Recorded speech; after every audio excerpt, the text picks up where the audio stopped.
Welcome everybody to Home Ice with David Quinn. I'm Michelle Gingras alongside Steve Valiquette and Rangers head coach David Quinn. And we've got a packed show for you today. Some big progress on the NHL's return to play. We also have a breakdown of the Breadman, Artemi Panarin, in the Rangers film room. And Coach Quinn, as always, will answer your Twitter questions. But first, let's start with the biggest news coming out of the NHL. Obviously, Commissioner Gary Bettman announced a return to play plan that will consist of 24 teams, and that will include the Rangers. Now, there's no confirmed dates yet, but the return to play is at least has a plan in place. So, Coach, what's your reaction to that news? Well, we're just excited about the progress that we continue to make and hopefully inevitably playing in a playoff series. And obviously, it's a difficult time in the world today, and obviously the NHL has been working hand in hand with the government to do this in the proper way and the safest way possible. So we're just excited that a plan has been laid out. There's obviously talk about phase 2 starting within the next week, but again, we're just excited about the fact that we've made some progress. Quinny, a term that we're hearing a lot right now is just is it fair? And I have that discussion with my children every day. It's very difficult. I sound like my father. But when you saw everything come back with the return to play plans, did you feel like it was overly fair, overall fair? I thought so. Steve, I think we all have to be very careful when we're talking about fair, because when I think about fair right now, I think about the 100,000 people that have lost their lives and the loved ones that have been affected by it. I think about the first responders who have been exposed to this terrible disease mentally and physically. I think about the 30-40 million people that have filed for unemployment. I think about the small and big businesses that have been shut down. I think about the seniors that are in high school and college that will never experience one of life's great moments. So I think we all have to be very sensitive to the word fair. And we've been very fortunate that we continue to play a game that we love and coach a game that we love. But, I understand fairness in the small context of our sport, but I think we all have to keep the word fair in perspective. Yep. Just to follow up quickly, Coach, it is a pretty exciting opportunity, though, for your team to be in this position. They were rolling when the season stopped. So just from an emotional standpoint, when you heard the news, were you guys pretty excited? I have to imagine everyone's been pretty happy to hear this. Yeah, we all were excited about the good news that we're able to play again, have a chance to play again anyway. And, we've been in constant contact with our players over the last 2.5 months, and our guys are excited about the possibility of playing again. As we've talked an awful lot about in our previous shows, our guys are in a good mindset. We're feeling really good about the way we were playing. We're, like I said, this has been a tough time for everybody, but our guys are starting to hopefully turn up their workouts and getting a little bit more focused, because we're getting closer to reality that we might play again. Just as you alluded to a few moments ago, the NHL is slowly entering into phase 2, starting more or less in early June. So small group workouts will be permitted at team training centers. So a little bit more detail on that return to play plan, at least. But you've obviously never been in this situation before. So how are you approaching phase 2? Yeah, phase 2, the players will basically be on their own, because, they're going through something they've never gone through before. They've never gone this long without skating, most of them anyway. So we really have to lay off and give them an opportunity to kind of get their legs under them again. Their groins and their hips are going to be probably the most vulnerable through this time, on top of the conditioning piece. We want to make sure that we stay healthy. I think that's going to be an important piece of this puzzle here, when we ease back into it, hopefully. So we're going to let them, go at their own pace during that phase 2 stage. And we also have to be careful, if we do inevitably get to stage 3, where we do have a training camp, that we don't want to try to do too much too soon. There's going to be that, the human nature, the inclination to try to get going right away, but we have to be a little bit more sympathetic and understanding of the situation that's at hand. Yeah, Quinny, I can imagine at 4:31, after you heard the announcement for the return to play, you were probably already looking at Carolina. And I wonder how much thought maybe you've already put into how important the power play is going to be when the season resumes, because I can imagine that everybody's going to be a step slower, might be a few more power plays, and maybe in phase 2, do you have 5 players skating together that have to be skating together week to week? All of your power play guys, would they possibly skate together? That's my question. Yeah, we would certainly like and hope to get guys on the ice, if you're allowed 6, to get groups of 6 that might, like you said, whether it be a power play or, whether having a line or things of that nature. But there's going to be, those groups of 6, it sounds like it's going to be for at least 2 to 3 weeks where they're going to be able to play together. So those skates have to be purposeful, not just out there, killing time. And we've got to take advantage of the opportunity to skate together, even though the coaches won't be able to be on the ice. But we'll certainly, hopefully our guys will be out there and doing some of the things that are going to be practical when it comes to dropping the puck. Can this type of experience, especially like you said, phase 2 players more or less kind of have to take their own initiative here. Could this be one of those opportunities for just the leaders to continue to emerge on your team and to see them kind of bond together in this time? Without question, I think our guys did a great job of that as the season was evolving. As we talked about, there was a lot of uncertainty when our season started. And I think as our team started gelling and time went on and we spent more time together, I think our leadership core kind of evolved. And I thought they did a really good job as the season went on. And I think this is going to be an opportunity for them to kind of take the bull by the horns here during this time where the coaches won't be able to be on the ice. And kind of lead by example, and take advantage of this opportunity to even elevate our leadership core. Quinny, you've got the unique setup too, where you've got 3 great goalies that you can lean on in the first series, but you also have guys that it's broken up into small groups. Everybody's shooting on a really good NHL goalie, and I think that's going to go a long way for you as well. When you look at the season that you had, and you look at February and the huge jump that you took as a team there. Was that one of the most, I guess, surprising moments of the season, having Shesterkin starting off 9-1 and start to carry the mail that way?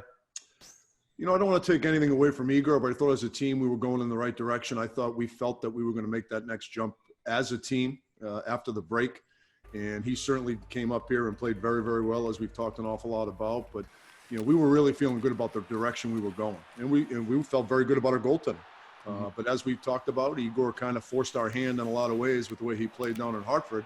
It wasn't so much what, Hank and Georgie weren't doing. I mean, this was a guy that, was clearly head and shoulders the best goalie in the American Hockey League, who had a pedigree unlike anybody else in the American Hockey League. And, he forced our hand. And, he came in and did what he needed to do, and we continued to play well. And when that happened, that all added up to a 9-1 start. All right, good stuff. As we do each week, Coach, we like to look back at what have been some defining moments in the season for you. In March, your team won a crazy game against the Capitals, 6-5. Mika Zibanejad scored 5 of those goals. You needed all of those goals from him. Describe just what that night was like for you and where it ranks on individual performances that you've ever witnessed.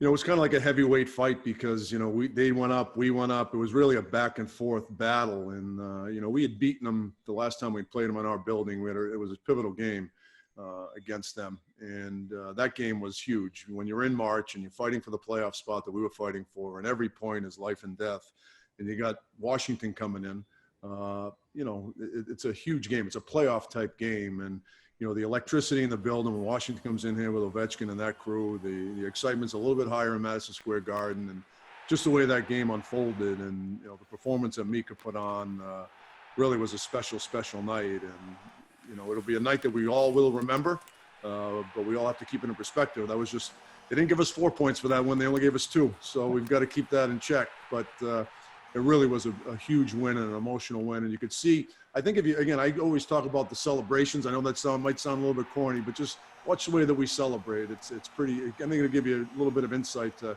what type of team that we have right now. Have you ever seen anything like that before? I mean, just a player's will to score 5 goals like that and in such important moments in the game in such critical times? Yeah, no, it was really a special, special night, and I've been very fortunate to coach a lot of great players, but I don't know if I've ever seen anything like that. And like you just mentioned, Michelle, it was the timing of the goals. He gets the one early in the third to really set the tone for the third period. He gets the goal with, a minute and a half to go to make it 5-4. Then he gets the overtime goal. So he got them in all shapes and sizes and different times, and, really a magical, magical night. Yeah, absolutely. All right, great stuff. Plenty more to come, including a breakdown of the Breadman Artemi Panarin when we come back on Home Ice with David Quinn.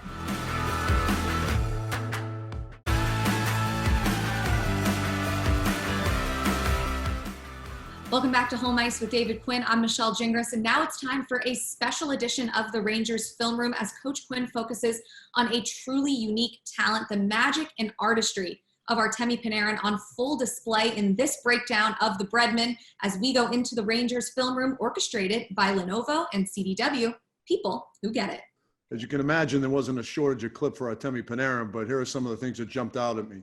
You know, one of the things everyone talks about is offense, but the thing that has really surprised us all is his defense. You see a great job with back pressure there against San Jose, hounding the puck. Same thing here against Detroit. He's got a great stick here, forces a turnover in the offensive zone, and we get a great scoring chance. So, you know, one of the things about him is that people highlight the fact that he's such a productive offensive player, but what makes him so good offensively is his commitment to defense.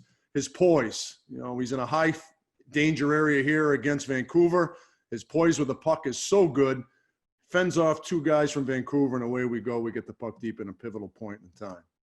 Same thing in the neutral zone here. His skating. It's not just north-south. It's his ability to escapability, entering the offensive zone. Makes an incredible pass there to Strome, and we get a grade A scoring chance. His strength around the puck. You know, one of the things we talk an awful lot about in the offensive zone is our second forward has to be quick to a loose puck. And you see here, Panarin wins a 50-50 puck battle to allow us to maintain possession. He wins wall battles, keeps the puck alive. Does a really good job spacing out. You know, we've got some basic rules in the offensive zone, but Panarin, you give him a little bit more freedom. And then again, another great scoring chance off of him winning 50-50 puck battles. And we get all this offensive zone time because how hard we are on puck and his desire to possess the puck. Again, a pivotal time in the game. You know, the last game we played Carolina at home, it's 4-3 with about 6.5 minutes to go. He wins another 50-50 puck battle, makes a great pass to Strome, and really gives us a little breathing room to make it 5-3. So, again, all of this, you see him winning 50-50 puck battles and his great celebration that we all love to see. You know, one of the things about him is he's so accurate with his shot. And, again, this doesn't look like a great scoring chance, but boom, finds the net. Makes it a 5-3 game with 3 minutes to go against San Jose, and really a big, big win out in the West Coast. His backhand, as good of a backhand as I've seen in hockey, and, you know, here he is. It's a 1-on-4 against Detroit, a little bit of inside-out move, and boom, a backhand goal that not many guys in this league can score. He's a guy that can really create offense. And, again, the goal that everybody remembers in Long Island, overtime, makes a great defensive play, and just watch his strength here. They try to pick his stick up. He makes a great play here, fending off Bouvier, and Mika scores the overtime winner. And you see one of the reasons why this guy certainly is in MVP consideration, in my opinion, should be the MVP of the National Hockey League. Back with Steve Valiquette and head coach David Quinn, and a lot of variation to Panarin's game on display in that breakdown. Coach, I'm curious, before coaching him, you obviously got to see him play a few times a year. I know you recognize just what a highly skilled offensive player he is. But were you surprised at all when you started coaching him just to see how much of his offense he generates from his defense? Yeah, that was the thing which surprised me, and I touched on this. I thought early on, the first 3 or 4 weeks, he was putting a little bit too much pressure on himself to just be point-driven. And one of the things I thought that happened after the first 3 weeks, he became a complete player. And I've touched on this before. I mean, you talk about the guy who's the third leading scorer in the National Hockey League was plus 35. And it's amazing how much offense he generates from his quick stick, his strength on the puck, his smart, intelligent play in the D zone. You know, really, it's something that I didn't really know about him when you coach the other side, because, you know, you notice great players on the other team, but usually you're really consumed with your own team. And when you coach somebody, you find an awful lot more about them than you do when you're just watching them from afar. But, you know, I was really surprised at how much more of a complete player he was than I thought when I was coaching against him. Quinny, when, you know, covering the season this year, I was always fascinated seeing how active the defensemen were jumping into the offensive zone. And I remember coaches using the term fill in. If somebody jumps in, your forward steps into his spot. And I was thinking about a goal where Panarin was on the point, Fox was in front of the net. It was against Carolina of all teams in November. And I remember breaking that goal down and be like, it's amazing. This team is all over the place in the offensive zone. I'm sure you don't have too many restrictions in the offensive zone, especially with the talent that you have. Is that really the case? Yeah, for sure. And we really feel like we need 5 guys involved offensively. And, you know, I think hockey in a lot of ways, once you get established in the offensive zone, is going to positionless hockey. I think you got to have the concept where you've got 5 guys involved offensively. We obviously give our guys a lot of freedom offensively because we think we have the talent to do that. That being said, I think you have to be smart and understand the game situation too. I mean, our guys tend to get maybe a little aggressive offensively when we're, up by a goal with maybe 8 minutes to go. So that's might be the time to pull it back a little bit.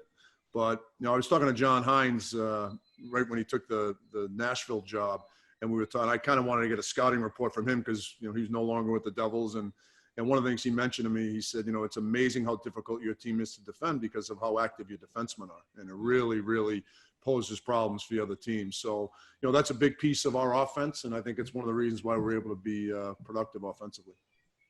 Defensive energy brings offense. That's what my basketball coach used to tell me. Good saying. It's a good saying. Multiple sports. All right. So just going back to Artemi Panarin, he's one of those players who never seems to want to get off the ice. So how strictly do you enforce shift length time, and how important, how much importance, I guess, are you placing on making sure that all the guys are getting off at the same time?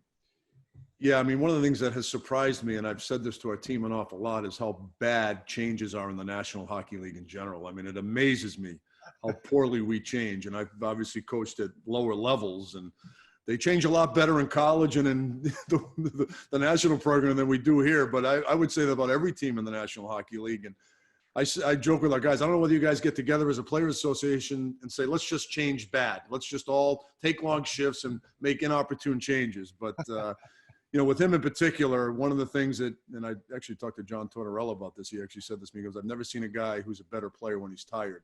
So early on, I was all over him about his shift length. And then finally I just said, you know what? I mean, I got to give him a little bit more freedom to play. So, obviously, it's something that we talk an awful lot about. I wish we were better at it, but everything's relative. I mean, I'm watching pre-scout, watching the other team, and I'll stop and I go, I cannot believe they just made that bad change. And in turn, that'll make me feel better because it's not just us that's doing it. Coach, I remind myself of this one. It was a conversation again with Chris Drury where he thought his sweet spot for ice time was 18 minutes. And then Scott Gomez tells me, if you don't play me 12 minutes, don't play me at all, right? Everybody's got their sweet spot. Is that something that over the last 2 years you're just trying to figure, just like that Panarin example, but for every guy? Yeah, I do. I think there is, and again, obviously, how a guy's playing in a game is a lot of times going to dictate how much ice time he gets. I mean, this isn't youth hockey where a buzzer goes up and everybody gets the same amount of ice time. So, so I keep that in mind. But, with TV timeouts, I mean, the top players are probably going to play a little more this day and age, and they probably can because of the shape these guys are in. So, we try to take advantage of that, and that might unfortunately hurt your third or fourth line from a minute standpoint. That being said, I really like the way our team kind of shaped up the last month of the season where our third and fourth line were playing, more minutes, at least trying to play more minutes. And obviously it's going to be important if we get going again to have everybody going and making sure that, guys are getting the ample ice time to be the best player they can be because we're going to need everybody.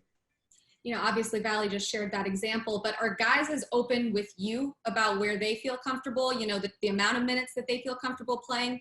Or is that you kind of got to take it with a grain of salt because obviously everyone wants to be on the ice? Yeah, I take it with a grain of salt. I think they all want to play 20 plus, but that can't happen. So, and I think the veterans are way more vocal about how much ice time they want as opposed to the younger players. So I also, as I tell them, put it in the suggestion box and I'll look at it in July.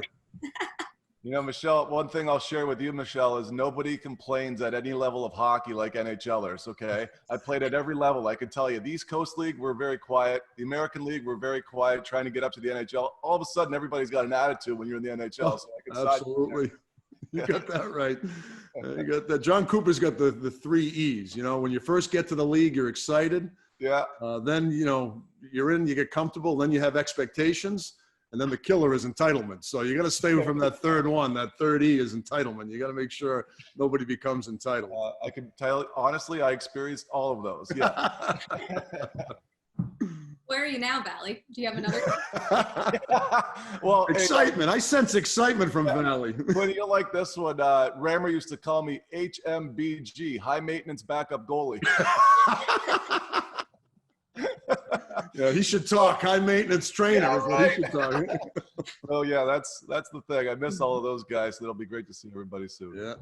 Coach, just real quick as we conclude this segment, I want to make sure we get this in because you've had a lot of memorable moments in your second year as head coach of the Rangers. But I would like to know, what is your most memorable moment overall in hockey thus far? I'm going to have to say the 2009 national championship game when I was the associate head coach at BU. We were probably the best team in the country from start to finish. Played Miami of Ohio in the finals. We were a prohibitive favorite. And we were down 3-1 with 4 minutes and 6 seconds to go when they made it 3-1. And we ended up pulling the goalie with 3:36 to go, which was unheard of back then. Yep. And we scored a goal with 59 seconds to make it 3-2. And then Nick Bonino scored to make it 3-3 on an assist from former Ranger Matt Gilroy to make it 3-3. And then we scored in overtime. And I get goosebumps talking about it. It was an incredible moment. To win a national championship under those circumstances, the way that game evolved was incredible. And it really will be a night I will never, ever forget. All right, more to come when we come back. We're headed to Twitter with the head coach to get your questions answered when Home Ice with David Quinn returns.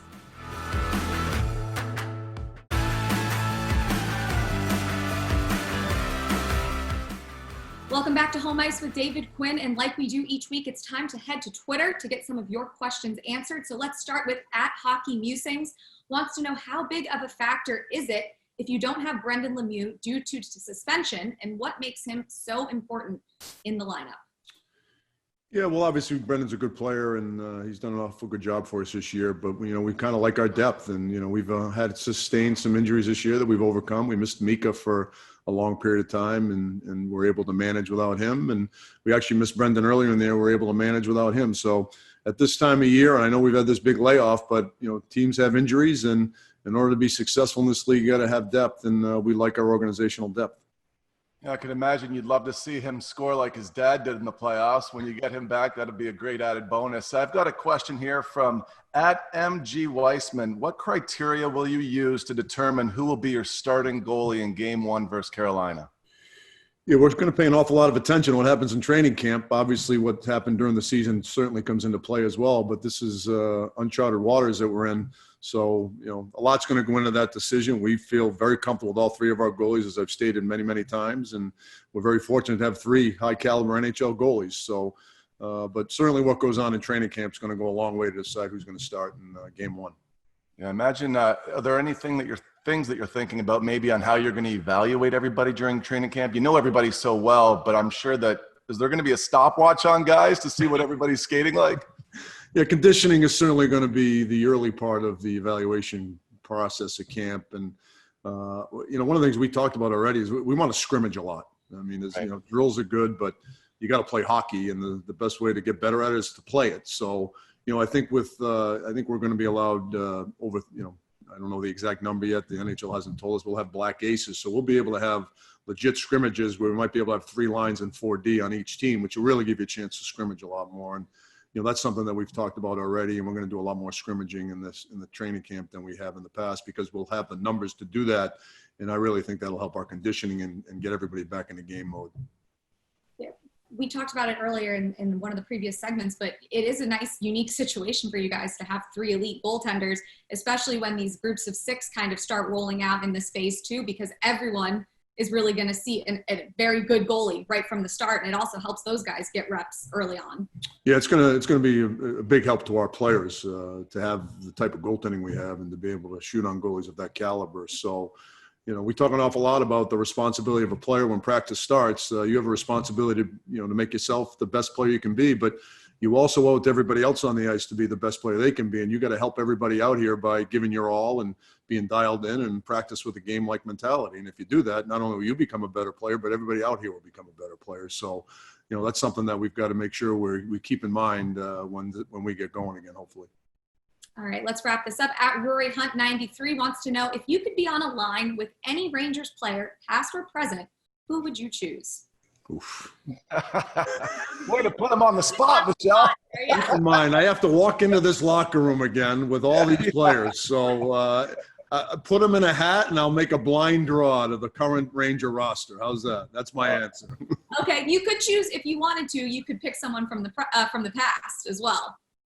Oh, you're going to go with Leachy, aren't you, Quinny? You're going to go with Leachy. Yeah, sure. It's Leachy. It's obviously Leachy. Okay. Brian Leetch. I'd let you guys play in front of me, Quinny. Yeah, Leachy would be my partner. That's exactly right. Leachy would be my partner. Yeah. All right, Coach, as always, thanks so much for joining us. Another great show in the books, and we'll see you all right here next week when Home Ice with David Quinn returns.